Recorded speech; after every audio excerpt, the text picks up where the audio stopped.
Okay, chemical nature of lipids பார்ப்போம். Chemical nature of lipids பார்த்தோம்னா hydrogenation, அதாவது unsaturated ஃபேட்டை வந்து ஹைட்ரஜன் கேஸோடு வந்து நம்ம வந்து பாயில் பண்ணுறோம். நிக்கலை வந்து கேட்டலிஸ்டாக பண்ணும்போது கார்பன் டபுள் பாண்ட் வந்து சிங்கிள் பாண்டாக வந்து நமக்கு பிரேக் ஆகும். அது வந்து ஹைட்ரோஜனேஷன்ஸ் அப்படின்னு சொல்லுவாங்க. அடுத்தது ஹைட்ராலிசிஸ். ட்ரைக்ளிசரைட்ஸ் வந்து ஹைட்ராலிசிஸ் பண்ணுறோம். ஒரு ஸ்ட்ராங் ஆசிடு இல்லைன்னா டைஜஸ்டிவ் என்சைம்ஸை வச்சு நம்ம ஹைட்ராலிசிஸ் பண்ணும்போது எஸ்டர் ப்ரௌன் வந்து பிரேக் ஆகி 3 ஃபேட்டி ஆசிட்ஸாக வந்து அது பிரியும். கிளிசரைட் டைப் பால்மிட்டேட்டை வந்து லிப்பேஸை வச்சு நம்ம வந்து பிரேக் டவுன் பண்ணோம்னா பால்மெட்டிக் ஆசிட் வந்து 3 மாலிகூல்ஸும் கிளிசரால் 3 மாலிகூல்ஸும் நமக்கு கிடைக்கும். சப்பானிஃபிகேஷன் வேல்யூ அப்படிங்கிறது என்னென்னா, ஃபேட் இல்லைன்னா ஆயிலை வந்து ஒரு ஸ்ட்ராங் பேஸ் வச்சு ஹீட் பண்ணுறோம். அப்போ வந்து கிளிசராலும் சோடியம் சால்ட்டும் வந்து சேர்ந்து நமக்கு வந்து சோப்பை கொடுக்கும். அதாவது சோடியம் சால்ட்டாக கிளிசரால் அது சோப்பை வந்து ஹீட் பண்ணும் போது கிளிசராலும் அந்த சோடியமும் ரியாக்ட் ஆகி நமக்கு வந்து ஒரு சாஃப்டாக லிக்யூடாக வந்து நமக்கு கிடைக்கும். அந்த லிக்யூட் வந்து எப்படி வந்து கிடைக்கும்னா, பாலி அன்சாச்சுரேட்டட் ஆயில் இருந்துச்சுன்னா நமக்கு லிக்யூட் வந்து கிடைக்கும். அடுத்தது சப்பானிஃபிகேஷன் நம்பர் அப்படிங்கிறது என்னென்னா, number of milligram of potassium hydroxide.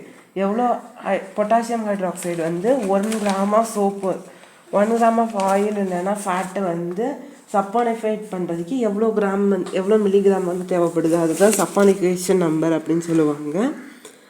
ராண்டிசிட்டி of oil அப்படிங்கிறது என்னென்னா, அன்பிளசன்ட் ஓடர் அண்ட் டேஸ்ட் வந்து நேச்சுரல் ஃபேட்டில் வந்து ஏஜ் ஆச்சுன்னா ராண்டிசிட்டி, அதாவது சிக் அடிக்கும்னு சொல்லுவாங்க, அது வந்து டெவலப் ஆகும் ஃபேட்டில். ஆசிட் நம்பர் அப்படிங்கிறது பார்த்தோம்னா, milligram of potassium hydroxide required for neutralising free acid in 1 gram of given fat or oil. அதாவது ஒரு குறிப்பிட்ட அமௌண்ட் ஆஃப் ஆயிலில் வந்து எவ்வளோ மில்லிகிராம் ஆஃப் பொட்டாசியம் ஹைட்ராக்சைடு போட்டோம்னா அதை வந்து நியூட்ரலைஸ் பண்ணும். அதுதான் வந்து ஆசிட் நம்பர். ராண்டிசிட்டியை வந்து டிட்டர்மைன் பண்ணுறதுக்காக தான் ஆசிட் நம்பர் யூஸ் பண்ணுவாங்க.